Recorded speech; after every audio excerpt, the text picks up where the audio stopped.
Most people stay broke not because they don't work hard, but because nobody taught them the 5 simple steps that build real wealth.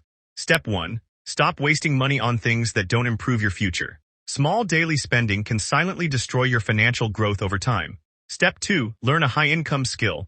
The more valuable your skill is, the more money you can earn in today's world. Step 3. Save before you spend.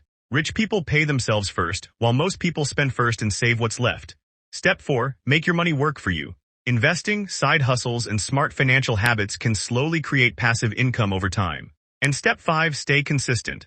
Wealth is rarely built overnight. Most successful people repeat small, smart habits for years. The problem is most people quit too early because results look slow in the beginning. If you want more videos about money, finance, success, and wealth-building psychology, subscribe now and turn on notifications because this channel is all about helping you grow smarter financially. Your future wealth depends on the choices you make today.